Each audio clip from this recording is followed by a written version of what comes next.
Nouvelle importante dans l'entourage du Canadien aujourd'hui. Michael Matheson, nouveau contrat, 5 ans, 6 millions de dollars par année. J'étais avec Luc Gilnock qui est du côté de Las Vegas. Luc, c'est une nouvelle qui semble faire, à peu près comme tous les contrats que Kent Hughes donne, c'est une nouvelle qui semble faire l'unanimité. Si je te demande, toi, ta première réaction à la suite de ce contrat-là, c'est quoi?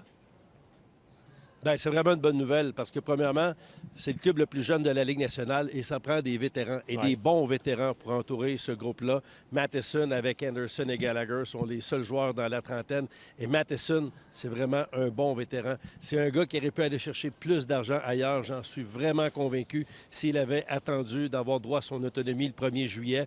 Là, il prend une décision qui s'inscrit dans la philosophie de Kent Hughes parce qu'il y a d'autres joueurs qui ont signé pour moins d'argent. Puis ça a commencé l'an passé avec Jake Evans qui a démontré clairement qu'il voulait rester ici. Donc, Matheson, c'est un gars qui veut jouer à Montréal. C'est un gars de la place. Et le fait que les Canadiens participent aux séries l'an passé, ça a peut-être joué dans la balance. Pourquoi?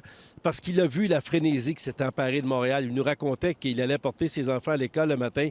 Il voyait les brigadiers scolaires avec des chandails des Canadiens, les drapeaux partout. Il a vécu quelque chose d'important et il voit que ce groupe-là a des chances, des options intéressantes de peut-être aller loin en série dans 1 an, 2 ans, 3 ans. Donc, il s'inscrit dans le groupe de joueurs qui croient à cette équipe, qui pensent qu'ils peuvent gagner ici.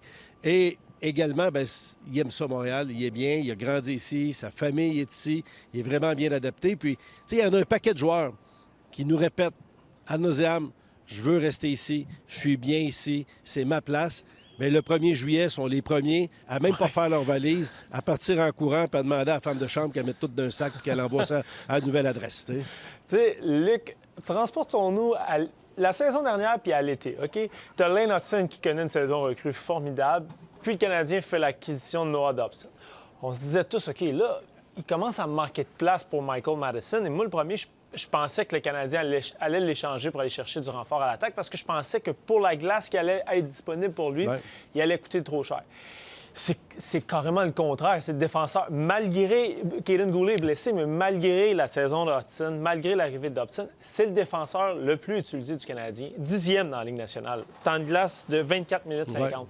Est-ce que tu t'attendais à ce qu'il, malgré ces acquisitions-là, malgré l'éclosion d'Hutson, il reste encore aussi important au noyau? Bien, je pensais même pas qu'on le tasserait comme ça au profit de Dobson. Je comprends que Dobson a un historique, une réputation et que c'est le joueur le mieux payé de l'équipe, mais tu sais, honnêtement, Dobson n'impressionne personne, je pense, en avantage numérique cette saison. Il prend souvent des mauvaises décisions, des mauvaises exécutions. Moi, Dobson, depuis son arrivée, me déçoit. Je ne dis pas qu'il est mauvais, là, mais je m'attendais à beaucoup plus de Dobson. Puis tu as raison, Matheson a été tassé, il est même plus sur la deuxième vague. Mais ça nous aide à comprendre à quel point c'est un bon vétéran. Tu sais, il y en a eu d'autres à Montréal. T'sais, on va penser à des gars là, comme Bouillon, comme Bégin, puis il y en a eu un paquet d'autres, David Savard l'an passé, qui acceptent d'avoir un rôle diminué pour aider des jeunes qui éventuellement vont venir les tasser et venir leur ôter du temps de jeu, des minutes importantes. Mais Matheson accepte tout ça. Et puis Martin Saint-Louis lui a sans doute très bien vendu ça.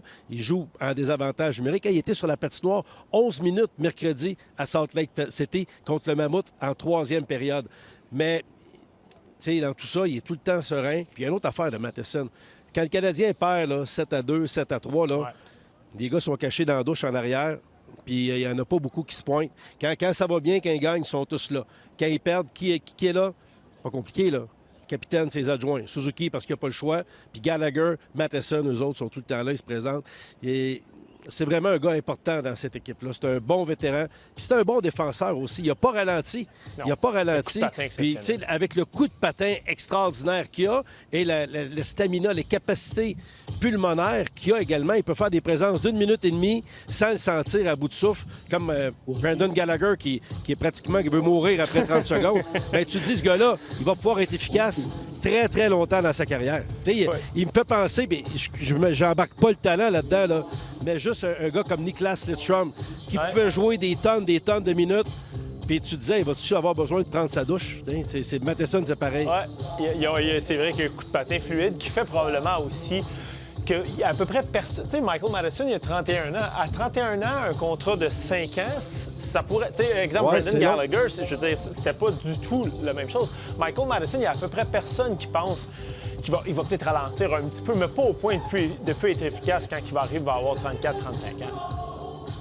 Là, en plus, le contrat que Kent Hughes lui a fait signer, ça ne deviendra pas un boulet financier avec le plafond salarial qui va augmenter considérablement puis qui va continuer d'augmenter. Honnêtement, c'est vraiment une bonne entente pour tout le monde. Et ce qui est intéressant et important aussi, c'est que là, tu as ton top 4 à la ligne bleue qui est sous contrat pour au moins 5 ans. Tu as les 3 jeunes, là, c'est-à-dire Goulet, Hudson, Dobson, parce que Dobson n'a que 26 ans. Tu rajoutes Matheson, tu as un top 4 sous contrat. Après, pour 5 ans au moins, tu as ton premier trio, mais là, Slavkovski n'est plus là, mais Suzuki, Caulfield, Slavkovski qui sont sous contrat à long terme aussi. Ça te fait 7 joueurs du noyau là, fou. Qui sont, il reste juste des sont vraiment là pour longtemps. Bien, il va rester des Medov, oui, évidemment.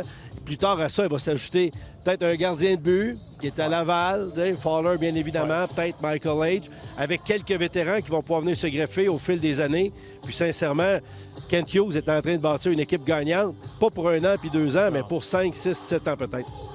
Parfait, Luc. Encore une fois, très intéressant de te jaser. Le party à la poignée, c'est un concert live de Pink Floyd auquel on assiste? Bien, c'est ça, ouais. Bien là, ici, on est à quoi? À 2 heures du match ou à 2h30 à peu près du match. Les gens commencent à arriver. Il y a beaucoup de chandails des Canadiens, énormément de chandails des Canadiens. Il y en a toujours beaucoup à Vegas. Les gens en profitent pour allier vacances, casino, un peu de soleil, peut-être le Grand Canyon et des matchs de hockey. Ouais, parfait, Luc. Je te laisse aller te préparer. Je te remercie beaucoup. Salut, à la prochaine. Merci.